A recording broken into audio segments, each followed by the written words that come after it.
견제할 수 있는 어느 정도의 힘은 있어야겠다고 생각하는 국민들의 바람이 있었는데 그거를 털지 못하고 선거를 치러서 사실은 이런 결과가 있었다고 생각을 하거든요. 그거를 진작에 저희가 잘 슬기롭게 털고 선거에 임했으면 훨씬 더 좋은 결과가 있었을 텐데 지금 현재 지방선거가 끝난 이 시점에 또다시 부정선거 옹호 정당이라는 이미지까지 쓴다면 그거는 저희 당뿐만 아니라 우리 정치에도 굉장히 나쁜 일이라고 생각합니다. 그 나쁜 일을 저는 의원들, 그러니까 주요 정당의 구성원인 의원들의 의사와 상관없이 당대표가 저렇게 하는 저는 안타깝다기보다는 더 심하게 좀 이해하기 어려운, 납득하기 어려운 그런 상황입니다. 근데 이거저거 떠나서 제명화 하는 게 이게 좀 맞는 행보라고 생각했어요. 정치 언어의 품격이라는 점에서 저는 옳지 않다고 생각을 합니다. 네. 그게 어디서 시작이 됐는지에 대해서는 굳이 따질 필요는 없다고 봐요. 뭐 제가 청와대 오래 있었을 당시에 저는 이명박 대통령을 모셨는데 그때 또 험한 얘기도 나왔고 박근혜 대통령에 대한 험한 얘기도 민주진영에서 주로 많이 나왔어요. 네.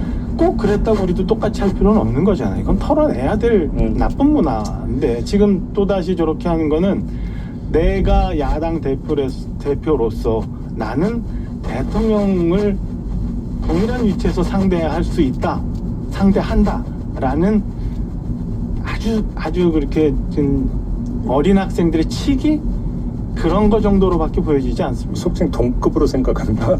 뭐 그런 데서 나온 것.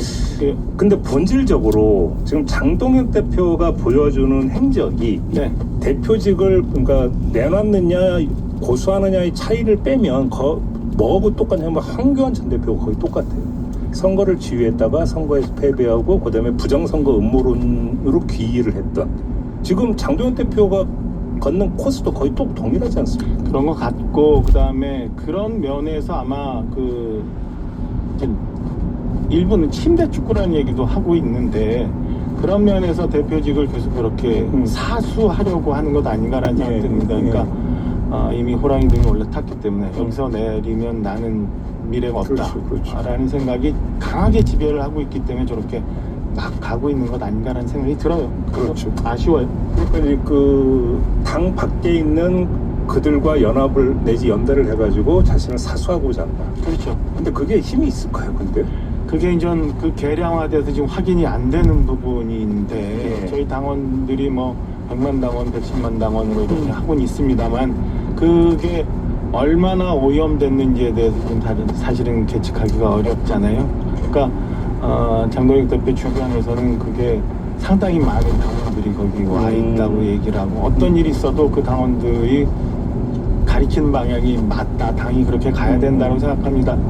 하는데 그렇게 주장을 하는데 제가 볼 때는 그게 그 당이 건강한 모습은 아니라고 봐요. 빨리 건강한 당으로 와야지. 소위 말하는 짠물들만 의견을 표출하고 짠물들이 과다 개상이 돼서 마치 당이 전체가 그런 생각을 갖고 있는 것처럼 가는 거는 저희 당 계열이 옛날에 뭐 김영삼 대통령부터 해서 쭉 해서 지금까지 산업화 민주화를 만들어 오고 많은 국민들이 그래도 응원하고 있는 이 당의 모습에 비춰보면 잘못된 부분이고 고쳐야 가야 될 부분이라고 생각합니다. 지금 PK 지역에서 국민의힘 당 지지율이 쭉 빠졌다는 조사 결과가 나온 게 있거든요. 일단은 한 조사였으니까 다른 조사의 추이를 좀 봐야겠습니다만은 좀 전에 저희들이 얘기했던 그런 바람들이 저는 반영이 된 거라고 봐요. 그러니까 지방선거에서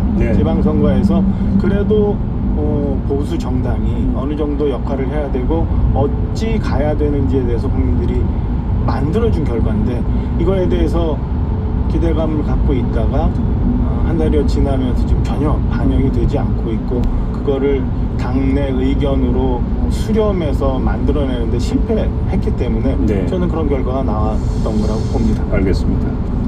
안철수 의원이 엊그제 기자회견을 해서 한동훈 소속 의원의 복당에 반대한다. 차라리 창당을 해라. 얼씬도 하지 마라. 이런 요제 주장을 했는데 일단 한번 총평부터 좀 여쭤보겠습니다. 일단은 안쓰럽고 안타깝다는 생각이 들어요. 그러니까 안철수 의원이 하셨던 얘기에 대해서 뭐 조목조목 얘기하는 거는 별로 가치가 없다고 생각을 하고, 제가 볼 때는 안철수 의원이 급발진한 게 그러니까 처음에는 그 법정에서의 증언했던 게 기사화되고, 그렇죠. 그 건에 대해서 우리 당에 있는 그 대표를 중심으로 한 주변에 있는 누군가가 굉장히 이렇게 시끄럽게 만들었어요. 그리고 안철수 의원의 기자회견을 또 전해서 막 새벽에 또 내가 이 기자회견을 주선했다, 한번 봐라, 뭐 이런 글까지도 올리더라고요. 그런 걸 보면 그런 걸로 보면 저는 안철수 의원이 어딘가에 또 잘못 그 쓰임을 당하고 있는 것 아닌가. 거기에 쓰임을 당하고 있다고 보세요? 저는 뭐 과하게 표현하면 일종의 어떤 숙주 정치에 잘못 또 이렇게 발을 담그신 거 아닌가라는 생각이 들어서 안타깝고 안쓰럽다는 생각이 들어요. 혹시 뒤에 친윤이 있다 이렇게 보시는 거죠?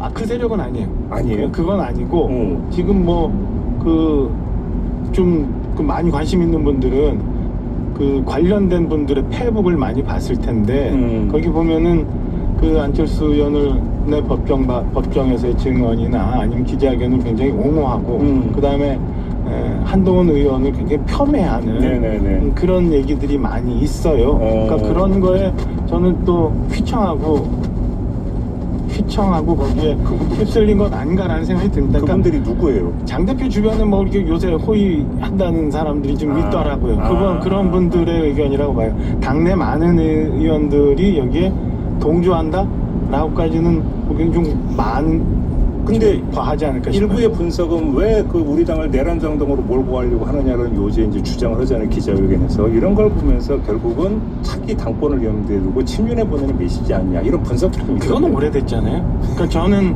그 안철수 의원이 소위 말하는 난각병에 걸려 있다는 얘기는 그 전부터 좀 많이 했는데 그거는 그 오래된 얘기고, 거기에 이렇게 급발진하게 되는 거는 그 구친윤 계열의 우리 많은 의원들이 있는 그분들보다는 지금 우리 당을 너무 어수선하게 만들고 있는 일부 잘못된 그 분들의 오히려 좀 빨려 들어간 거 아닌가라는 생각이 들어서 안타깝다고밖에 말씀을 못 드리고, 뭐 당신 뭐 이렇게까지 말씀드리긴 죄송합니다만 철수 정치 뭐 이런 거 많이 했잖아요.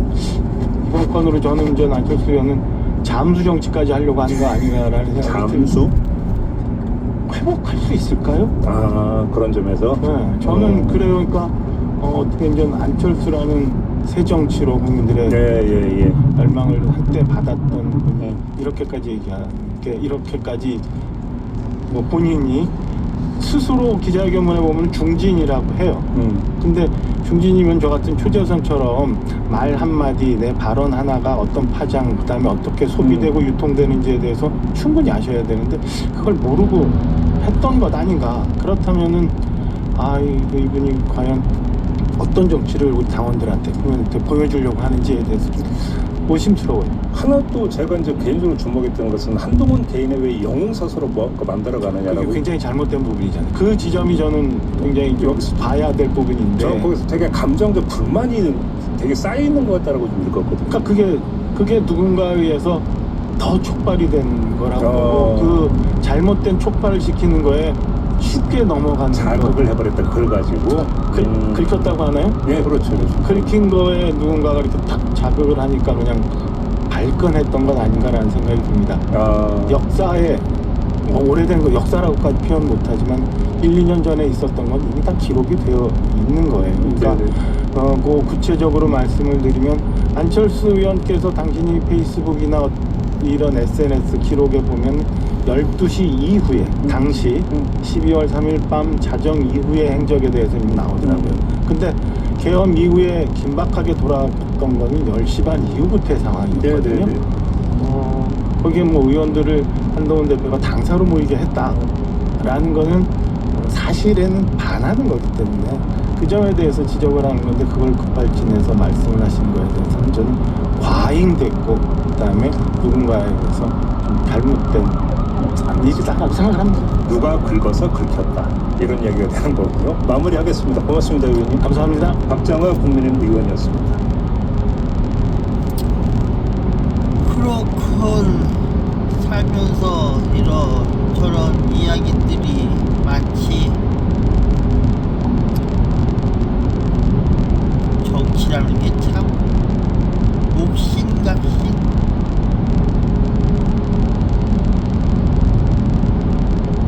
모르겠어. 가끔 보면은 평범한 사람들의 이야기인 것 같아.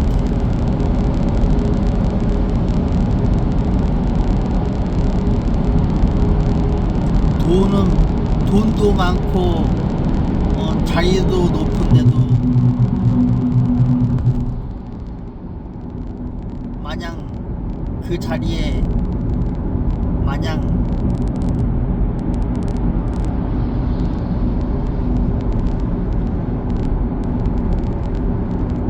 거기만 있으려고 그럴 것 같아.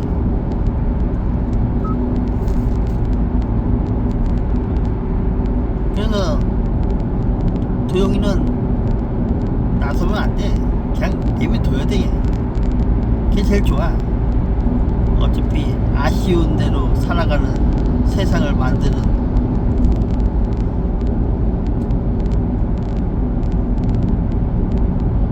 아쉬운 세상. 아쉬워도 그냥 그렇게 살다 가는 세상. 저 차는 뭐 깜빡이도 없이 그냥 왔다 갔다 하네.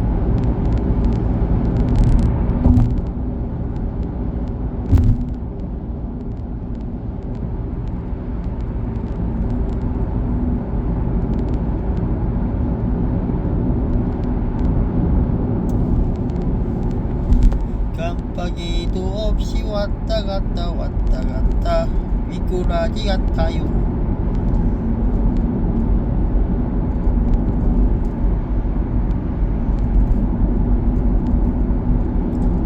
배가 슬슬 아프다.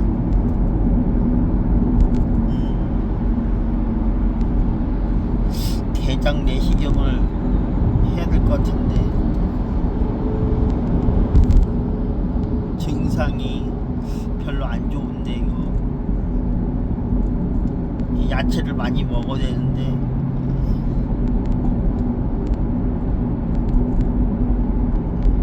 예약하려고 하면 예약이 다 찼어요. 안 돼요. 에이 진짜. 저 차는 뭐야? 뭔데 저렇게 가는 거지?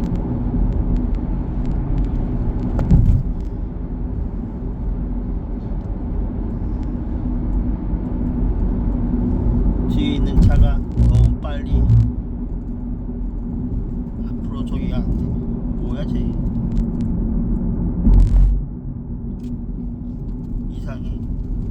이상한 사람이야.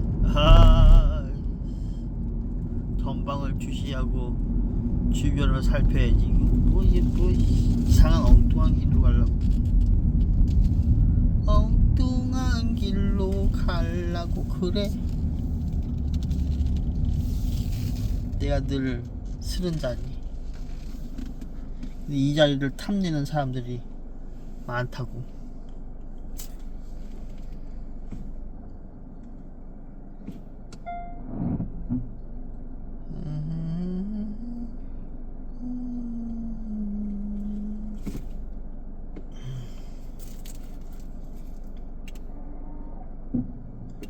몸이 아프긴 아픈 것 같아. 맛이 갔어.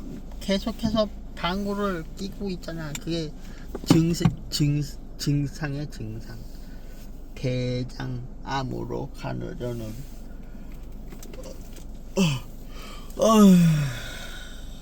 그 가끔 보면 그런 거 있잖아. 다 지병으로 인해서 쓰러졌다. 왜 지병인가? 그만큼 관리를 해주는 사람이 없었기 때문에. 관리를 하려고 해도 관리를 하려고 해도 관리를 제대로 해주는 사람이 없기 때문에 매년 똑같이 반복해서 누가 관리를 해주겠어. 적극적으로 해주는 사람 없어. 그거 못 봤어? 그거 사건 사고 보면은 어떤 여자가 어떻게 살아야 되냐고 그렇게 눈물을 흘리면서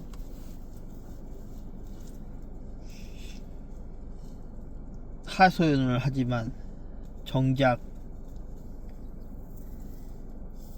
사람들은 그걸 보고 웃고 있고 때로는 비웃으면서 또 때로는 그저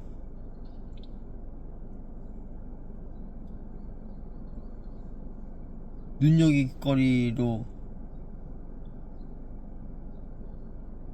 만들게 하고 진짜 피해자분들의 그 생각을 고려해서 그 취지를 고려해서 확실한 조치를 취해야 되는데 이건 조치라는 게 없어. 그냥 없어. 조치 없어. 그냥 그게 그뿐이야. 그냥 취재 기자분들은 대부분 그 취재만 할 뿐이지 뚜렷한 뭔가 없어. 뚜렷한 뭔가 있으면 좋았겠지만 없어. 또 나라 법도 이상하고 그들만의 법인가봐. 예전에부터 그런 말이 있었잖아요. 그들만의 법인가? 막상 법에 대한 그 처벌을 하는 사람들의 정작 그 법을 어기면서까지 살아가는 인간들이 꽤 많다고 하던데, 법을 잘 알면서도 그 법을 또 어떻게 해서 회피하면서 그냥 요리조리 그냥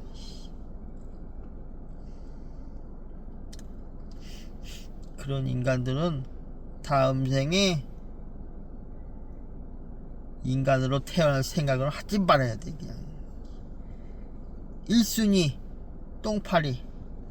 똥파리로 태어나든지 2순위 저기 범퍼에 치여 죽은 벌레들. 다음 생에는 선처를 구합니다 이런 거 필요 없어. 그냥 무조건 벌레로 태어나서 수없이 수백 없이 그냥 계속 그런 식으로 차 범퍼 밑에 이제 깔려 죽게끔 해줘야 돼. 어디서 인간으로 또 태어나서 또 그 짓거리를 할 거야? 눈물의 선처? 그거 필요 없어. 본인이 이번 생에 그렇게 살아왔으니까 그렇게 살다 가야지